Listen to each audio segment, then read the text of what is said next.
Thank you so much for joining us tonight. I'm Josh Berry. And I'm Jamie Sherrod. New tonight, today was Ottawa County's first commission meeting of 2024, but that was not the only first. Chairperson Joe Moss spoke on camera with Fox 17 for the very first time. It comes after multiple requests for sit-down interviews since last January by our Matt Witkos. He joins us with what he had to say today. I asked Moss to list off the Commission's 2023 accomplishments, among them closing the county's Diversity, Equity, and Inclusion Department, creating the Veterans Department, and upping board members' involvement in their government. I also got to ask several questions I've been sitting on this past year. Really excited for this year.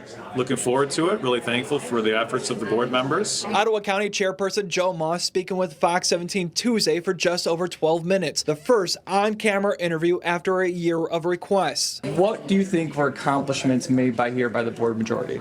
Well, I'm really glad that all the board members really invested a lot of time last year to learn about the operations of the board. There was a turnover of most of the members, so really digging in and learning all about county government. That was really great.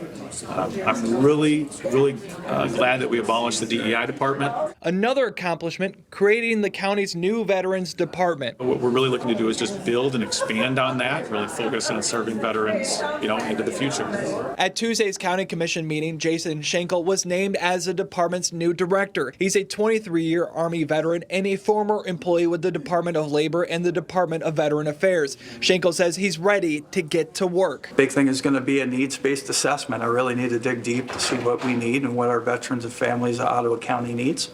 So that would be my first step, is to really do a deep dive of what we need to do. But beyond accomplishments, Ottawa County had its fair share of controversy in 2023. A big one, funding for the health department.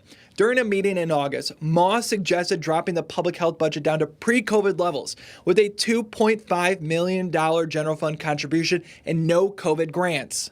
So I'd love to see that budget go back to kind of what it has been historically.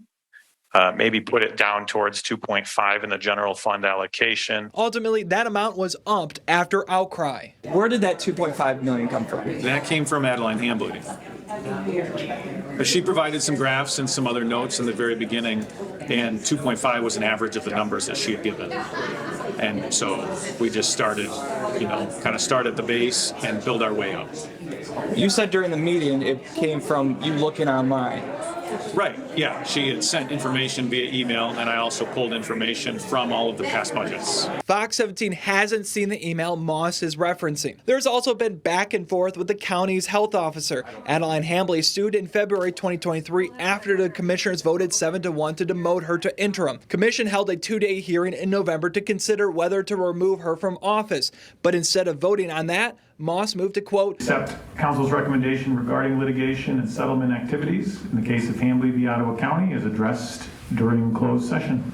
Recommendation. What was it? What was it? Yes. So you'd like me to illegally disclose something? No, but I'm just trying to understand what you meant by recommendation.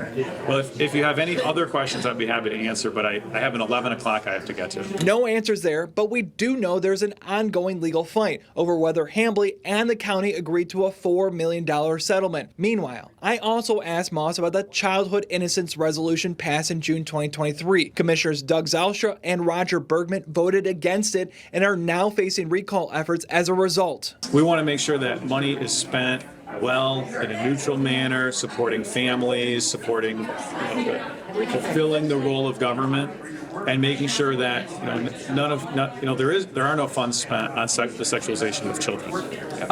So at this point, there is no. Ever since that meeting, there is no plan or policy other than the resolution.